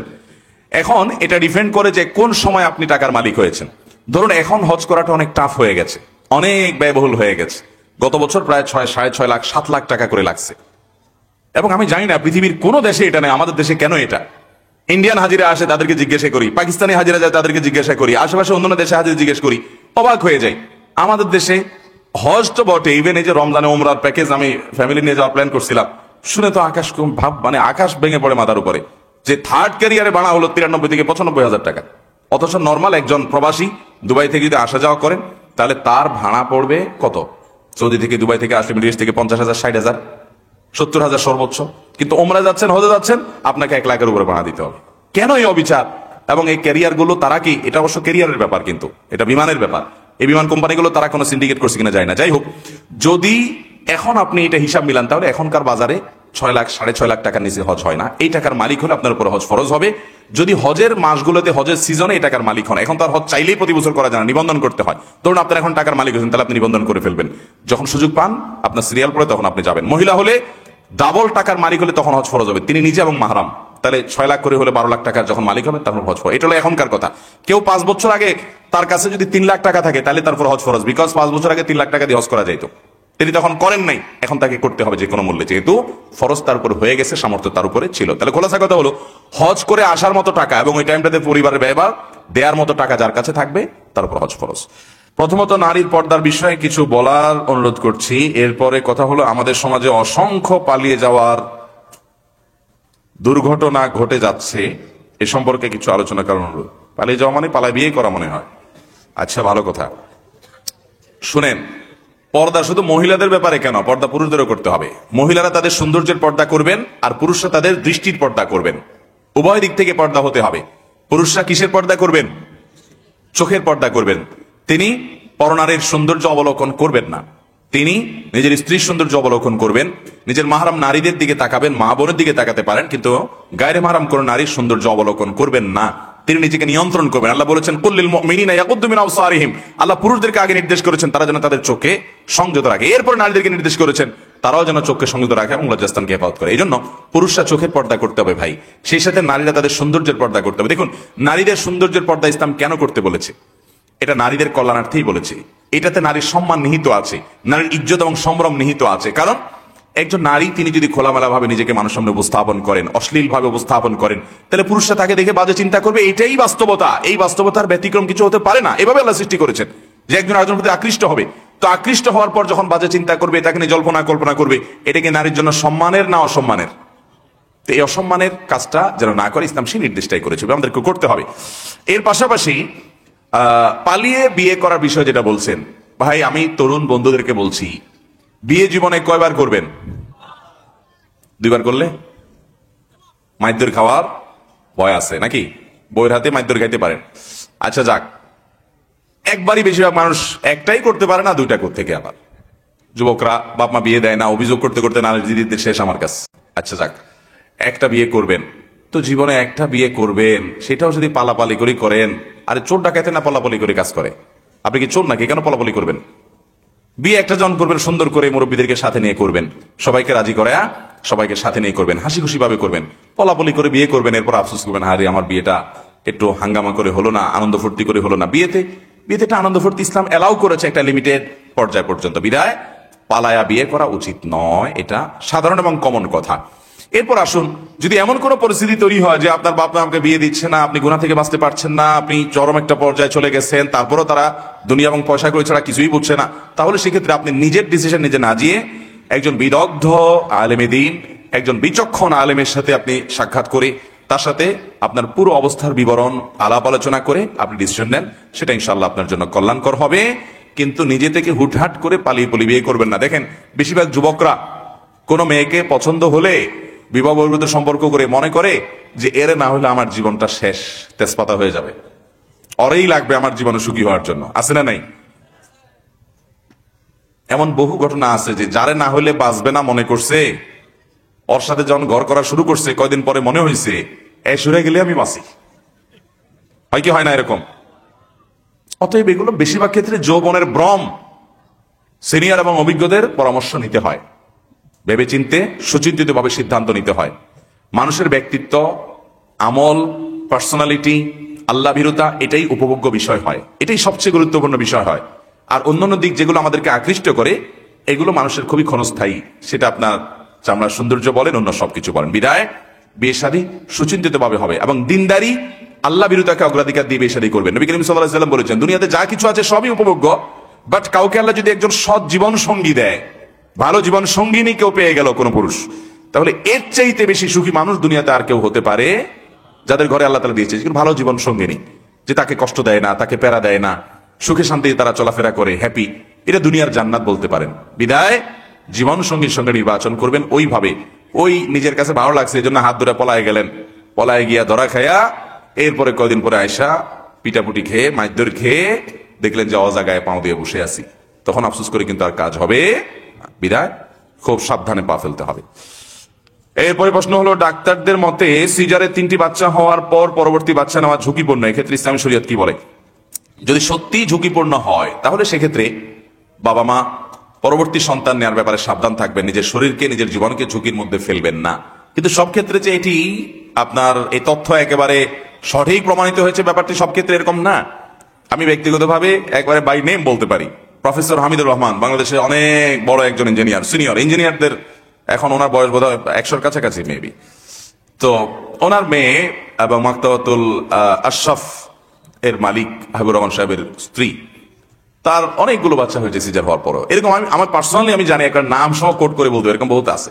কিন্তু তারপরও ডক্টররা যদি, অভিজ্ঞ ডক্টররা যদি বলেন যে না এই মুহূর্তে বাচ্চা নেওয়াটা রিস্কি হবে, তাহলে সেক্ষেত্রে রিস্ক নিয়ে বিশেষ করে জীবনের হুমকি হতে পারে এরকম যদি জোরালো মনে হয়, তাহলে সেক্ষেত্রে বাচ্চা নেওয়া যাবে না, বরং এই ক্ষেত্রে জন্ম নিয়ন্ত্রণ এটা মায়ের স্বাস্থ্য, মায়ের জীবনকে রক্ষা করার জন্য করা যেতে পারে, কোনো অসুবিধা নেই, বরং করতে হবে যদি রিস্ক অনেক বেশি থাকে। কোরআন তেলাওয়াতের মধ্যে যদি সিজদার আয়াত পড়া হয় এবং তেলাওয়াত শেষে সিজদা দিব বলে সাথে সাথে দেই নাই, কিন্তু পাঠ শেষে সিজদা দিতে ভুলে যাই, এক্ষেত্রে করণীয় কি? এটা পরবর্তীতে দিয়ে ফেলবেন যত দ্রুততার সাথে সম্ভব। একজন ওষুধ বিক্রেতা জন্ম নিয়ন্ত্রণকারী ঔষধও বিক্রয় করে এবং তার একমাত্র উপার্জন ওষুধ বিক্রয়, এক্ষেত্রে বিক্রেতা গুনাহগার হবে কিনা এবং তার বিকৃত অর্থ হালাল হবে কিনা? জন্ম নিয়ন্ত্রণ অস্থায়ীভাবে যত প্রক্রিয়া হয় সেগুলো শর্ত সাপেক্ষে জায়েজ আছে, বিধায় এগুলোর আইটেমগুলো বিক্রি করলে সেটা নাজায়েজ বিষয় হবে না, এর কারণে তার উপার্জন হারাম হবে না। একবারে স্থায়ী পদ্ধতি লাইগেশন ইত্যাদি সেগুলোকে ইসলাম এলাও করে না। কিন্তু অস্থায়ী জন্ম নিয়ন্ত্রণ যদি কি খাওয়াবে এই চিন্তা থেকে না হয়, বরং মায়ের স্বাস্থ্য, অন্যান্য পারিপার্শ্বিক নানান যৌক্তিক কারণে জন্ম নিয়ন্ত্রণ করে সাময়িকভাবে, সেটার জন্য যে কোনো পদ্ধতি, বৈধ পদ্ধতি গ্রহণ করা যেতে পারে এবং সেটার জন্য এই আইটেমগুলো যদি কোনো মেডিসিন এর দোকানে বিক্রি হয় সেটা নাজায়েজ নয়, তার উপার্জন হালাল হবে ইনশাআল্লাহ। এরপরে প্রশ্ন হলো, আমি একজন অটোরিকশা চালক, আমার পরিবারের ইমোশনাল কিছু বললে অনেক যাত্রী আমি না চাইতেই দয়া করে 100 বা 500 এমনকি 1000 টাকা পর্যন্ত দেয়, এভাবে নেওয়াটা হালাল হবে কিনা? এখন কথা হলো, এই ইমোশনাল কাহিনী আপনি যাত্রীকে কেন শোনাচ্ছেন, উদ্দেশ্য কি? যদি উদ্দেশ্য হয় যে সত্য মিথ্যা বাজ বিচার না করে বানায়া ছানায়া বলে বেচারাকে আমি ইমোশনাল ব্ল্যাকমেল টাইপ কিছু করে এরপরে তার থেকে একটু দান্দা বানা দিবে 20 টাকা, কিন্তু নিলাম 500 টাকা 1000 টাকা, ভদ্রলোককে দেখে মনে হচ্ছে একটু নরম সরম আছে, তো এরকম যদি আপনি এটা ধান্দা পাতেন তাহলে এটা প্রতারণা, আর প্রতারণা করে উপার্জন করলে সেটা হালাল হবে। আর যদি সত্যি আপনার কোনো দুঃখের হিস্ট্রি থাকে, আপনার স্ত্রী অসুস্থ, আপনি অনেক বিপর্যস্ত এবং সেটা ভদ্রলোকের সাথে শেয়ার করেছেন শুধুমাত্র জাস্ট সময় পেয়েছেন, মনে হলো একটু শেয়ার করি হালকা হওয়ার জন্য, ঘটনাচক্রে তিনি আপনাকে গিফট করেছেন, সেটা নেওয়া আপনার জন্য জায়েজ আছে, কারণ এটা তো আপনি তাকে কোনো সিন ক্রিয়েট করে নিয়েছেন অথবা মিথ্যা কথা বলে নিয়েছেন, ব্যাপারটা সেরকম না। ইভেন আপনি সত্য কথা বলে তার কাছে টাকার আশায়ও যদি বলেন ঠিক আছে ওনার সামর্থ্য আছে দিল, তাও আপনার জন্য এটা হারাম হবে না যদি আপনি ওই যে মিথ্যা কথা না বলেন। অনেকে আছে মিথ্যা কথা বলে, ঢাকা শহরে অনেক রিক্সাওয়ালা আছে যে রিক্সা উঠলে, আমি অনেকবার এই অভিজ্ঞতার মুখোমুখি হয়েছি, রিক্সাওয়ালা উঠলেই একটা হিস্ট্রি বলা শুরু করে, স্যার একটু কথা বলবো স্যার, আচ্ছা বলেন স্যার কি বলবেন, এবার স্যার শুরু করে দেয়, স্যারের বইয়ের অসুখ, ছেলের অসুখ। আমার কথা হলো এই সব না, সব রিক্সাওয়ালা না, অনেকের প্রতি সম্মান রেখে বলছি, অনেক রিক্সাওয়ালা ভাইয়েরা আছেন, আমাদের বাবারা আছেন, আলহামদুলিল্লাহ তাদের সব ধান্দা ফান্দা করে না, কিন্তু কিছু ধান্দাবাজ রিক্সাওয়ালা ভাই রয়েছে যে উঠলেই স্যার বলে শুরু করে দিবে তার হিস্ট্রি। আমার মানে শুনলেই তো বোঝা যায় যে সন্দেহজনক রীতিমতো। এরকম প্রতারণা করে উপার্জন করলে সেটা কি হবে না, জায়েজ হবে না। ইমানদার কখনো কাউকে প্রতারণা করতে পারে না, খুব ভালো করে শুনে রাখেন। মান গাশশা ফালাইসা মিন্না, নবী সাল্লাল্লাহু আলাইহি ওয়াসাল্লাম বলেছেন যে মানুষকে ধোঁকা দেয়, প্রতারণা 2 নম্বরই করে, এ আমার উম্মত হতে পারে না। আমাদের নবী সাল্লাল্লাহু আলাইহি ওয়াসাল্লাম, তার সাহাবীরা, তারা কখনো কাউকে ধোঁকা দিতেন না, প্রতারণা করতেন না। আজকাল তো আমরা নামে মুসলমান, নামাজে পড়ি, দাড়িও রাখি, টুপিও রাখি, জুব্বাও রাখি, 2 নম্বরইও করি, মানুষকে প্রতারণা করি। এই প্রতারক কখনো ভালো মুসলমান হতে পারে না, এই জন্য প্রতারণা করা যাবে না। প্রতারণা ছাড়া যদি আপনি উপার্জন করেন, ওকে। আমার সামনের দাঁতগুলো একটু বড়, এতে করে আমি কথা বলা বা হাসাহাসি করার সময় একটা অস্বস্তি অনুভব করি, এছাড়া এর কারণে আমার ঠোঁটগুলো অনেক সময় আঘাতপ্রাপ্ত হয়, এমন অবস্থায় আমি যদি দাঁতগুলো স্কেলিং করি, ছোট করে নেই, তা কতটা শরীয়ত সম্মত হবে? না, হাসির বিষয় না, দরকারি প্রশ্ন, কারণ এই প্রশ্ন যিনি করেছেন উনি আয়াতটা হয়তো জানেন, সেজন্য প্রশ্ন করেছেন। আল্লাহ কোরআনে কারিমে বলেছেন লা তাগয়িরা লিখালকিল্লাহ, আল্লাহ সৃষ্টিতে পরিবর্তন করা জায়েজ নাই। কেউ আজকাল দেখবেন ওই যে জাপানে একটা যুবক না কয়দিন আগে বাইর হয়েছে যে সে কুকুর হয়ে গেছে অনেক টাকা খরচ করে। মানুষের কত অদ্ভুত অদ্ভুত চাওয়া হয়, কিয়ামতের আগে বহুত পাগলামি ছাগলামি দেখবেন, নবী সাল্লাল্লাহু আলাইহি ওয়াসাল্লাম বলে গেছেন বহুত পাগলামি হবে, কিন্তু এগুলো দেখে অবাক হওয়ার কিছু নাই। সায়েন্স টেকনোলজির উন্নতিতে আরো অনেক কিছু হবে। একটা সময় তো দাজ্জাল এসে নিজেকে আল্লাহ দাবি করবে, সেই সময়টাও আসবে এবং গোটা ওয়ার্ল্ডের সকল পাওয়ার একটা ব্যক্তির হাতে চলে যাবে। আস্তে আস্তে এটা কুকিত হয়ে যাচ্ছে, এটা সীমিত হয়ে আসছে, একটা ব্যক্তির কাছে চলে যাবে। এগুলো সব নবী সাল্লাল্লাহু আলাইহি ওয়াসাল্লাম বলে গেছেন, বিধায় অবাক হওয়ার কিছু নেই। দলে দলে মানুষ বেঈমান হয়ে যাবে, মুসলমানের সন্তান ইসলামের সন্ধিয়ান হয়ে যাবে, কারণ এই সমস্ত চাকচিক্য দেখে। যাই হোক, তো আজকাল যেহেতু অনেক কিছুই করা যায়, এই জন্য আল্লাহ সৃষ্টিতে ব্যাপক পরিবর্তন করার একটা প্রবণতা আছে, এটা জায়েজ নেই। কিন্তু কারো দাঁত উঁচা আছে, তিনি দাঁতটাকে ট্রিটমেন্টের মাধ্যমে এটাকে সমান করলেন, কোনো অসুবিধা নেই। এটা তো তার একটা ত্রুটি, একটা অসুবিধা, এটা ট্রিটমেন্ট, চিকিৎসার অংশ। আর চিকিৎসার ব্যাপারে নবী সাল্লাল্লাহু আলাইহি ওয়াসাল্লাম বলেছেন তোমরা চিকিৎসা গ্রহণ করো, নির্দেশ করেছেন তিনি, চিকিৎসা গ্রহণ করতে হবে। আপনি অসুস্থ থাকতে ইসলাম বলে নাই আপনাকে সুস্থ থাকবেন, সেজন্য আপনি সুস্থতার অংশ হিসাবে দাঁত কেটে বা যেভাবে হোক অপারেশন করে আপনি যদি সমান করতে পারেন, এটা প্রশংসনীয়, এটা নিন্দনীয় কিছু নয়। শুধু দাঁত কেন, অন্য অনেক ক্ষেত্রে হতে পারে। কারো ধরেন আঙ্গুল আছে 6টা হাতে, একটা অতিরিক্ত আঙ্গুল আছে, একটা মানুষের 6টা আঙ্গুল তো হয় না নরমালি, কিন্তু তার আঙ্গুলের কারণে অসুবিধা আছে, তিনি অপারেশন করে এটাকে সমান করলেন, কোনো অসুবিধা নেই। একজন মানুষ তিনি পুরুষ, কিন্তু তার ভিতরে মেয়েলি দিক আছে, জিনগতভাবে তিনি পুরুষ, এটা প্রমাণিত, বাট মেয়েলি কিছু স্বভাব আছে। ট্রিটমেন্টের মাধ্যমে এটা যদি সুস্থ করে তোলা যায়, জায়েজ আছে, বরং এটা প্রশংসনীয়। অতএব দাঁতের ক্ষেত্রে যদি কারো এরকম হয়, অনেকের উঁচা দাঁত থাকে এবং এর কারণে অসুবিধা তৈরি হয়, দৃষ্টিকটু হয়, উনি এটা ট্রিটমেন্ট করে সমান করতে কোনো অসুবিধা নাই। একজন ছেলে হয়ে আমি যদি জেন্টস পার্লারে গিয়ে আমার মুখের দাগ, ব্রণ ইত্যাদি ওয়াশ করে নেই, তাহলে কি কোনো পাপ হবে না? পাপ হবে না। এই যে একই কারণে, যে এগুলো তো শরীরের মধ্যে ত্রুটি, এটা তো এক ধরনের রোগ, অসুবিধা, অতএব এগুলো আপনি অপারেশন করে ফেলে দিলেন, এটা তো অসুবিধা নেই। কিন্তু আপনি ওই যে ব্রু প্লাগ করলেন, আপনি নারী হয়ে পুরুষ, পুরুষ হয়ে নারীর বেশ ধারণ করলেন, মৌলিক পরিবর্তন করে ফেললেন, সেগুলো জায়েজ নয়। আল্লাহ এভাবে সৃষ্টি করেছেন। দুনিয়াতে এখন এই যে আপনার জিনের উপরে মানুষের সৃষ্টির বিভিন্ন, এমনকি এই যে আপনার ফলের যে জিন আছে, এগুলোর উপরে গবেষণা করে অনেক কিছু হচ্ছে। আপনার উন্নত অনেক দেশে ধরেন একটা আঙ্গুর, ওই বড় কোমড়ার জিন আঙ্গুরের মধ্যে প্রয়োগ করে আঙ্গুরের কোমড়ার মতো বানায় ফেলতেছে, এটাও সম্ভব। অনেক দেশে এগুলোর উপরে নিষেধাজ্ঞা পর্যন্ত দেওয়া আছে নানা কারণে। তো তথ্য প্রযুক্তির উন্নতিতে অনেক কিছুই হবে। আমাদের পরবর্তী জেনারেশন তো এমন একটা জায়গায় যাবে যে তাদের ইমানের উপর টিকে থাকা সো টাফ হয়ে যাবে। অলরেডি এখনই একটু 2-4 কলম পড়ালেখা করলে পোলাপান ছেলে মেয়েরা ইসলামটাকে সেকেলে সেকেলে মনে করা শুরু করে। নবী করিম সাল্লাল্লাহু আলাইহি ওয়াসাল্লামের প্রত্যেকটা ছত্রে ছত্রে ভবিষ্যদ্বাণী করে গেছেন যে কি হবে কিয়ামতের আগে। আল্লাহ তাআলা আমাদেরকে ভয়াবহ সময়গুলোতে ইমানের উপর অটল থাকার তৌফিক দান করুন, এসব বিভ্রান্তির জন্য আমাদেরকে বেঈমান না করে। সর্বশেষ প্রশ্ন, 18 বছরের একটি মেয়েকে আমি মনে প্রাণে আমার নিজের ছোট বোনের মতো ভালোবাসি, তার ব্যাপারে কোনো সময় আমার মনে কোনো খারাপ চিন্তা ভাবনা আসে নাই, আমি কি বোন হিসাবে তার সাথে কথা বলতেও দেখা করতে পারবো? এবার ইসলাম কি বলে? তার সাথে কথা বললে, দেখা করলে যদি গুনাহ হয়, তার প্রতিকার কি? দেখেন, যাকে আপনি বিবাহ করতে পারবেন, মানে আইনগতভাবে যাকে বিবাহ করতে কোনো অসুবিধা নাই, অর্থাৎ তিনি আপনার রক্ত সম্পর্কীয় কোনো নারী নন, আপনার বোন নন, আপনার মা নন, আপনার ফুফু নন, হ্যাঁ, এরকম কোন নারী যদি হন, তাহলে সেক্ষেত্রে আপনি তাকে যতই বোনের মতো দেখেন, যতই মায়ের মতো দেখেন, ভদ্র মহিলা মূলত আপনার স্ত্রী হওয়ার মতো। অস্বীকার করার সুযোগ আছে? তাকে বিয়ে করতে চাইলে করা যাবে কি যাবে না? দেখেন, আল্লাহ রাব্বুল আলামিন পরপুরুষকে পরনারীর সাথে পর্দা মেনটেন করতে বলেছেন। কেন?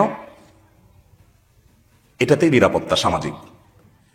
সারা পৃথিবী যত পদ্ধতি অ্যাপ্লাই করে দেখবে, শতভাগ নিশ্চিত ফেলিওর হবে।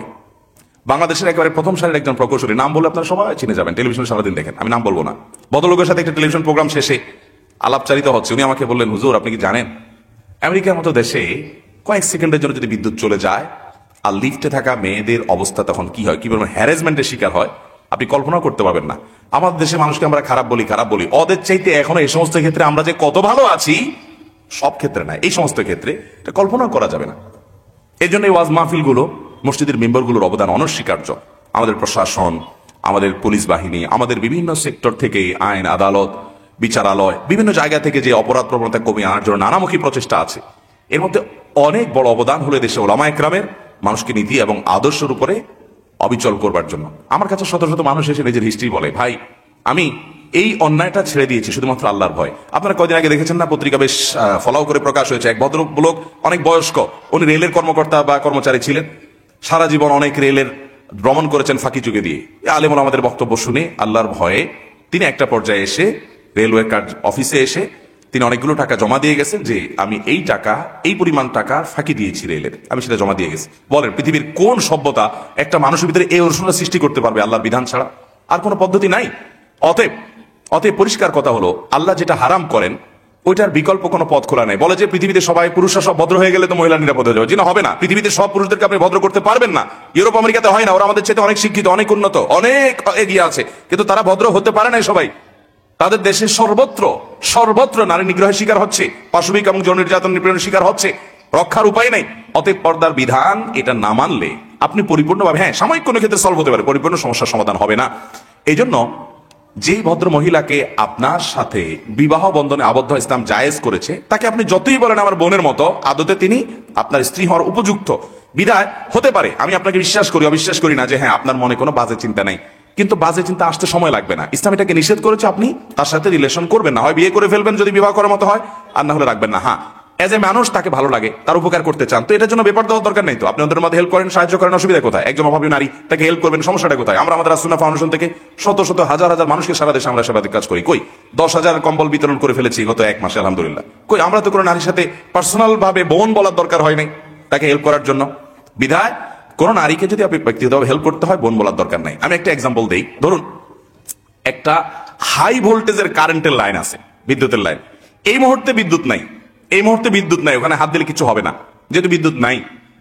কিন্তু ভোল্টেজটা এত হাই যে বিদ্যুৎ যদি থাকে আর ওই টাইমে কেউ এখানে স্পর্শ করে সাথে সাথে কয়লা হয়ে যাবে, ছাই হয়ে যাবে, এইরকম ভয়াবহ। তো এই জায়গায় বিদ্যুৎ নাই, এই জন্য আপনাকে যদি বলি যে বিদ্যুৎ তো নাই, আপনি এখন হাত দেন, সমস্যা কোথায়? আপনি কি দিবেন? আমার কথা বোঝেন নাই?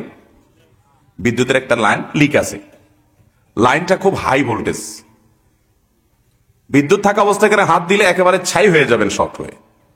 আপনাকে আমি বললাম ভাই নাই, আপনি হাত দেন, সমস্যা কোথায়? আপনি দিবেন? কেন দিবেন না? কখন আসবে ঠিক ঠিকানা, যদি আইসা পড়ে তখন অবস্থা কি হবে? ঠিক না বলেন? এই রিস্ক কেউ কখনো নেয় না।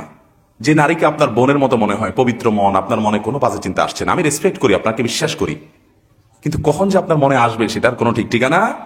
এই জন্য ইসলাম বলেছে আপনাকে আগে থেকে সাবধান হতে হবে, সাবধান হতে হবে, এর কোনো বিকল্প। অনেকে বোন পাতে, ধর্মের ভাই, ধর্মের বোন, ধর্মের বাপ, এরপরে পত্রিকা নিউজ হয় এই ধর্মের বোন নিয়ে পালায় চলে গেছে। হয় কি হয় না বলেন? বিধায় এগুলো করা জায়েজ নাই। ইসলাম মানার ভিতরে কল্যাণ আছে, এটা না মানার ভিতরে অকল্যাণ আছে, আমাদের বুঝে আসুক বা না আসুক। আল্লাহ তাআলা আমাদেরকে পরিপূর্ণভাবে ভালো মুসলমান হওয়ার তৌফিক দান করুন। আমরা যে কথাগুলো জানলাম, শুনলাম, বুঝলাম, আল্লাহ তাআলা আমাদের সবাইকে আমলের তৌফিক দান করুন। জাযাকুমুল্লাহু খাইরা ওয়া আখিরু দাওয়ানা আলহামদুলিল্লাহি রাব্বিল আলামিন।